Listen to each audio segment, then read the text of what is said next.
Assalamualaikum warahmatullahi wabarakatuh. Perkenalkan, nama saya Nabila Fitri Nadia dengan NIM 2100512005, Prodi Manajemen Pemasaran dari kelas 1.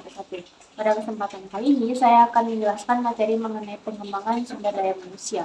Nah, yang pertama, menurut Hani Handoko, investasi di dalam pengembangan sumber daya manusia merupakan pengeluaran untuk memperbaiki kapasitas produktif dari manusia.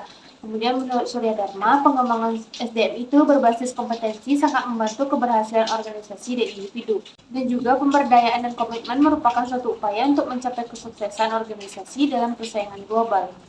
Materi pelatihan. Nah, dalam MSDM, pelatihan termasuk bagian Human Resource Management untuk memenuhi syarat dasar kemampuan untuk bekerja. Nah, kombinasi berbagai faktor seperti teknik pelatihan, persiapan dan perencanaan yang matang, serta komitmen terhadap esensi pelatihan, perusahaan dapat mencapai keunggulan kompetitif yang lebih besar. Nah, adapun definisi pelatihan, yang pertama ada menurut Bernardin, pelatihan diartikan sebagai upaya apapun untuk meningkatkan karyawan kinerja pada pekerjaan yang dipegang saat ini atau saat terkait dengannya.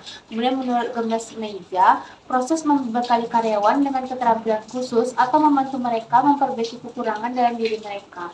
Kemudian menurut Bambang Wahyudi, pelatihan merupakan proses yang memungkinkan seseorang untuk melakukan hal tersebut dalam memperoleh keterampilan atau pengelolaan yang diperlukan untuk memenuhi kebutuhan pekerjaan. Kemudian ada perbandingan antara pelatihan dan pengembangan. Pada pelatihan ini fokus itu pada saat ini, sedangkan perkembangan itu lebih ke masa depan. Kemudian kalau pelatihan ini dalam penggunaan pekerjaan pengalaman itu lebih rendah, sedangkan perkembangan lebih tinggi. Kemudian dalam sasaran, pelatihan ini persiapan untuk pekerjaan saat ini, sedangkan perkembangan persiapan untuk perubahan. Dan terakhir, dalam partisipasi, pelatihan ini sangat diperlukan, sedangkan perkembangan itu bersifat sukarela. Adapun tujuan dari pelatihan, nah yang pertama dapat meningkatkan pengetahuan karyawan dalam hal budaya dan pesaing mancanegara yang diperlukan untuk sukses di pasar internasional. Yang kedua, membantu meyakinkan bahwa karyawan memiliki keterampilan dasar dalam teknologi ataupun komputer. Yang ketiga, dapat membantu karyawan dalam memahami bagaimana bekerja dengan efektif untuk meningkatkan kualitas produk. Yang keempat, dapat menekankan budaya organisasi dalam inovasi, kreativitas, dan juga pembelajaran.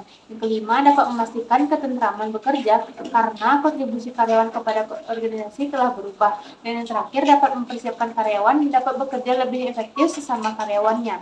Nah, di sini ada pola pembinaan dan pendidikan Rasulullah yang terdiri dari 4. Yang pertama ada metode tilawah, yaitu membaca ayat kauniyah dan kauliyah. Yang kedua metode taklim, yaitu pengajaran kitab atau transfer ilmu. Yang ketiga ada metode tazkiyah, yaitu penyucian atas hal yang masih bercampur baur, seperti tazkiyatul nafs dan tazkiyatul fiqh. Kemudian ada metode hikmah, yaitu menarik pembelajaran tersembunyi atau pengetahuan filosofis. Terakhir ada teknik-teknik dasar dalam proses pendidikan. Yang pertama ada rasa empati, kemudian adanya pengulangan, kemudian ada perumpamaan dan cerita, kemudian yang keempat ada widya wisata, kemudian ada uswah atau keteladanan, dan yang terakhir dapat memberikan ruang praktikal. Presentasi dari saya, apabila ada kekurangan mohon dimaafkan. Wassalamualaikum warahmatullahi wabarakatuh.